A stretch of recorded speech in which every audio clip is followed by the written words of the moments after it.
Welcome to All This Math. This is Professor Parker, and today we're going to do some work with how to graph polynomial functions.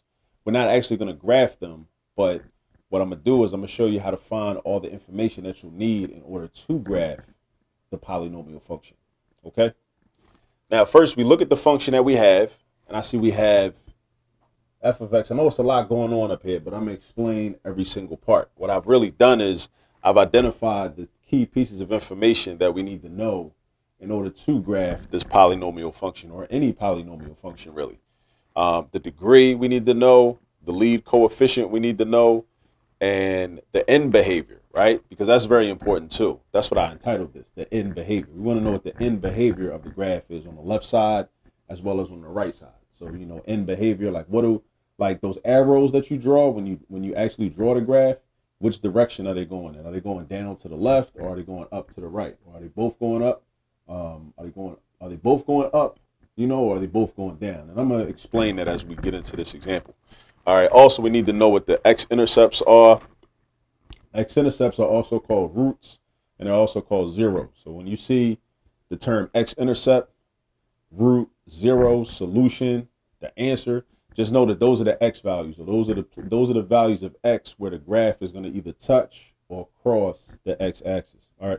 I know I said a lot, but if you need to pause the video, rewind the video, go back, then fast forward it back to where you were so you can take your notes. That's cool too. That's the benefit of this technology. All right. Also, multiplicity. We're going to talk about what multiplicity is. Multiplicity, basically, it sounds like it might be something complicated, but it really just means how many times that x-intercept shows up, right? When we do our when we evaluate, or when we solve the equation, right? How many times this x-intercept shows up as one of the roots. All right. So let's get to it. Let's go back to the beginning.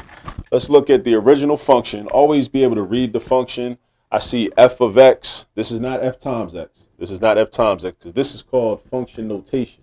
In function notation, this means f of x, right? F of x. So f is basically the name of the function, and this indicates that the value of the function will be a certain value when x is a certain value. So when I put x into the function, it's going to give me a certain value out, right? So when I put x in right here, right here, right here, and right here, and then I do all the math, do all the calculations, that's going to give me a certain value, which would be f, the value of f. But if I change the value of x that I put in, right, and I put a different number in right here, right here, right here, and right here, then it's going to give me a different number. And if it gives me a different number, then that's another one of the values of f. All right. F of x is also known as y, right? F of x and y. I know, in algebra, there's a whole lot of synonyms for a lot of stuff, and we got to keep track of a lot of this vocabulary and a lot of these terms so we don't get too confused. All right, now, first thing, let's talk about the degree. Actually, no, let's back up. I never actually read the whole function. F of x equals -2 times the quantity x minus 5 times the quantity x plus 6 times the quantity x minus 3 to the second power times the quantity x plus 2 to the third power. All right. First thing, the degree. The degree is 3, 2 is 5, 7. The degree is 7. Now, how do I know that? How do I know that? And how can you always figure out what the degree is? Now, in this particular function, this is in what we call factored form, right? X minus 5 is in parentheses. That's a factor. X plus 6 is in parentheses. That's a factor. The reason that I know that that's a factor is because I can take each of these binomials and create an equation where I set them equal to 0. So because I can do x minus 5 equals 0, solve for x, and get one of my x-intercepts, this whole equation is set up like that. So this is in what we call factored form. Now, all we need to do is know the exponent that each of the factors has. So what exponent does each of the factors have? I know this x plus 2 has an exponent of 3. This x minus 3 has an exponent of 2. The x plus 6 has an exponent of 1 because no number is written. When no exponent is written, we know that that means that there's an exponent of 1. It's just not written. X minus 5 also has no exponent written. So that means that the exponent is 1. So just write that in there. That might help you. Now, to find the degree of the function, you just add up all the exponents. That's all you do. Put that down in your notes. To find the degree of the function, you add up all the exponents of each factor. So -2 is also a factor, but -2 doesn't have an x connected to it, so we don't count -2. All right, we just count the factors that have x included. So this has an x in it, x minus 5. This has an x in it, x plus 6. This has an x in it, x minus 3. This has an x in it, x plus 2. Add up all your exponents. 1 plus 1 is 2. 2 plus 2 is 4. 4 plus 3 is 7. That's your degree. All right, that's our degree. Now, the degree is going to help us know what our end behavior is going to be. And the degree is going to help us know what our graph is going to look like when we actually do draw it, right? Now, lead coefficient. Lead coefficient, that's like the line leader. That's like in elementary school, the young boy that would be like, or the young sister that would be in front of the line, right? Be in the front, right? In the beginning of this function, -2 is in the front. Imagine this was a line, right? -2 is in the front. Now, how do I know that's the lead coefficient? I know that's the lead coefficient because if I distribute it and I did -2 times x, that would be -2x. And then if I did -2x times x, and I use the FOIL method, that would still be -2x squared, right? The x's are going to change because the exponents that x carries is going to change. But that -2 is going to remain the coefficient, even if we keep multiplying, right? We're going to end up with a lead term of -2x to the 7th power. How do I know that? Because the degree is 7, right? That's how I know that. I know that the degree is 7, so I know that I'm going to end up with -2x to the 7th power. But that -2 is not going to change. So that's how I know that -2 is the lead coefficient. And make sure we know what a coefficient is. A coefficient is a number that tells you how many of the variable we have. So if my variable is x to the 7th power, and there's a -2 connected to that x to the 7th power, that means that that's how many x to the 7th I have. I got -2 of them, all right? So my lead coefficient is going to be this number right here, -2, all right? Now, the end behavior. All right, check this out. When your lead coefficient is negative, right? So when your all right, so basically it's like this. We got 4 choices, right? With our end behavior, we got 4 choices. Our graph is either going to do this or this, right? That's 2 of our choices. That's 2 possibilities, right? Or it's going to do this.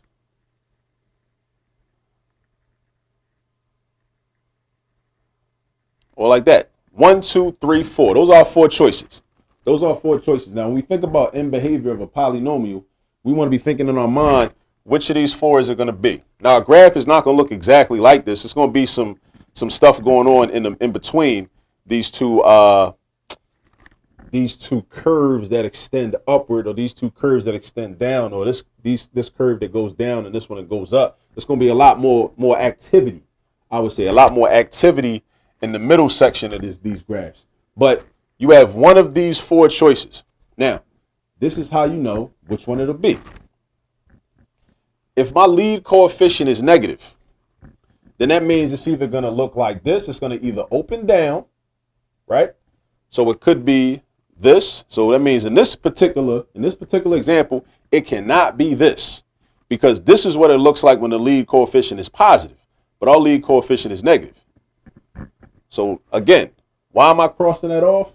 Because this is what it looks like when the lead coefficient is positive, right? This is one of the positive options.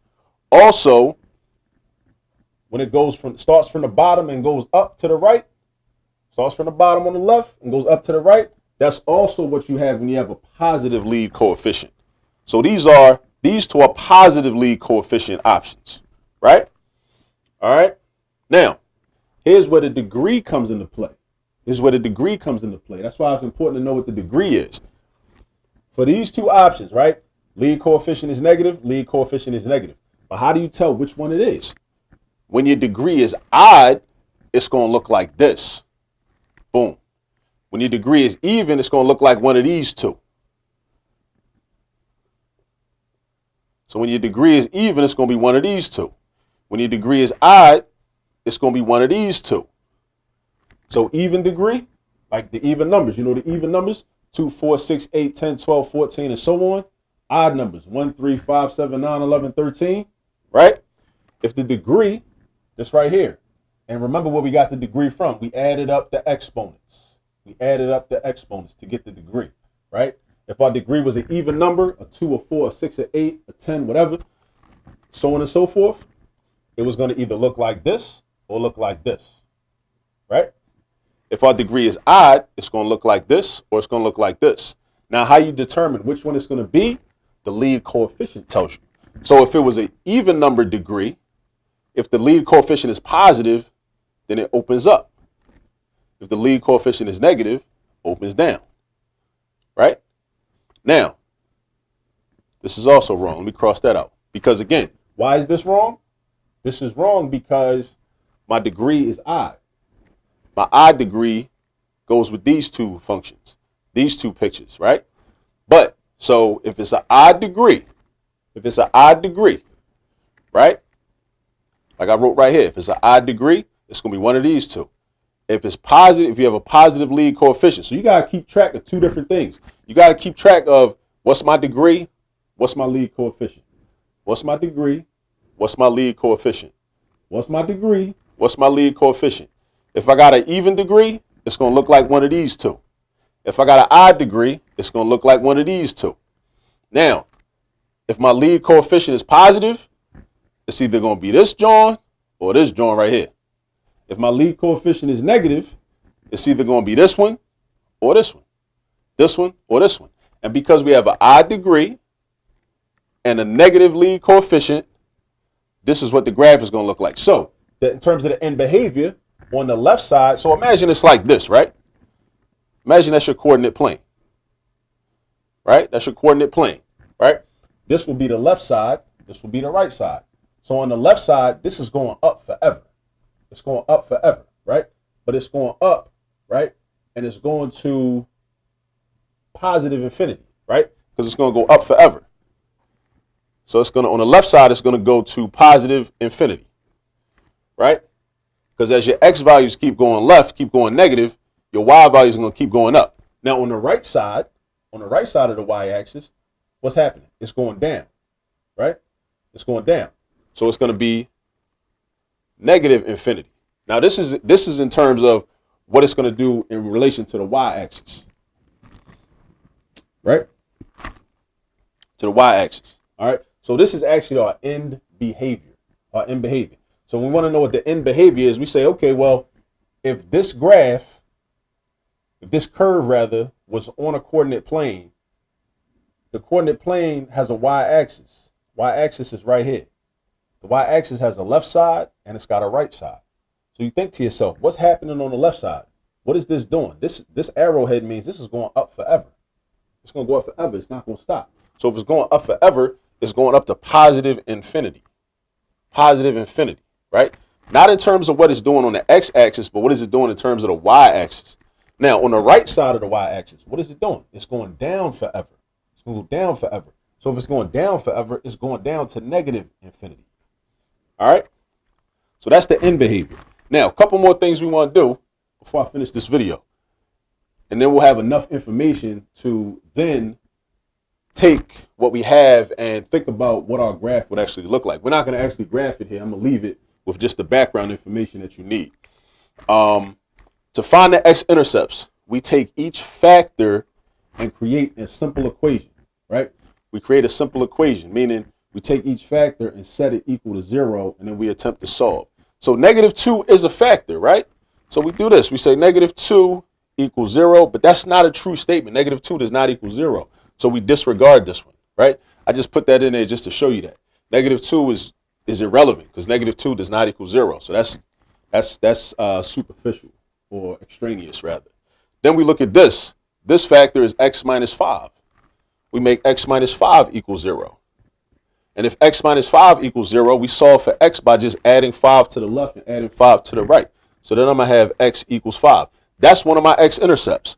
Now, my multiplicity is how many times that's going to be a solution.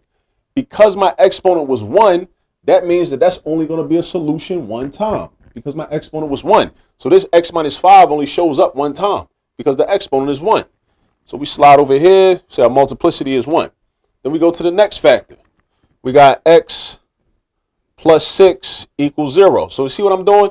you take each factor and then create an equation. You take each factor and make it equal 0, and then you solve for x. That's all you do. So we got x plus 6 equals 0. Subtract 6 on both sides. We got x equals negative 6. All right, that's another one of the x-intercepts. So when we draw the graph, this tells us information about what the graph is going to look like. So this tells us that the graph is going to cross the x-axis at positive 5. It's going to cross the x-axis at negative 6. And the multiplicity for that is 1. Right? Then we go over here. We go to the next factor, x minus 3. X minus 3 equals 0. And I'm running out of space, so I'm not going to show all the work. I'm going to just tell you, oh, I'm tripping. That's not x equals 3. This is x minus 3. So x minus 3 equals 0. So the way to solve for x is you want to get rid of that negative 3. So the opposite of subtracting 3 is adding 3. So I'm going to do x. So I'm going to do plus 3 and plus 3. So I got x equals 3. Right? And now multiplicity for that one, though, is 2. Right? Because this is really like saying x minus 3 times x minus 3. Right? So check me out. The multiplicity is going to be 2. See, the multiplicity for this one is 1. Multiplicity for this one is 1. The multiplicity for this factor is 2 because the exponent was a 2. Right? Now, last but not least, the last factor is x plus 2. So we got x plus 2 equals 0. And then we're going to solve for x. So what we do is we subtract 2 on both sides of that equation. And we get x equals negative 2. Now, my exponent is 3. So this is like an abbreviation of x plus 2 times x plus 2 times x plus 2. That's what the exponent does for me. It prevents me from having to write this out 3 times. That's why exponents are our friends. Exponents help us, right? They help us. They're not there to intimidate you or make the problem more difficult. They're actually there to make the problem more easier to manage. The exponents actually help us. But because the exponent is a 3, that means that this solution would show up 3 times. So that's our multiplicity for x plus 2. Well, actually, for x equals negative 2, x equals negative 2 has a multiplicity of 3. Also, another thing that you'll notice is that the total of all your multiplicities should equal your degree. And they do in this problem. 1 plus 1 is 2, 2 plus 2 is 4, 4 plus 3 is 7. So this is like just some of the background information that you would need if you wanted to graph a polynomial function. All right? Just some of the background information that you would need. Again, I know I went over a lot. I've been talking on this video for like over 15 minutes. At any point, if you need to like, pause, rewind, go back, put some things in your notes. Or if you have like additional questions, just drop them in the comments. You know what I'm saying? I'll take a look at the video. Hopefully I'll be able to, perhaps create another video that'll address some of those comments and concerns. If you feel like you learned something, please hit the like button. You know what I mean? Hit the like button. Also share this video with some other people. Let people know about what we're doing over here at All This Math. Let them know. Right? We're here to help the community. This is meant to be a community resource. I want everybody to get down, everybody to know about this, and know that you have a place to go in order to gain understanding of the algebra, the geometry, whatever math class that you're currently taking. All right? And as I always say, do remember, there's all this math all around you. Peace.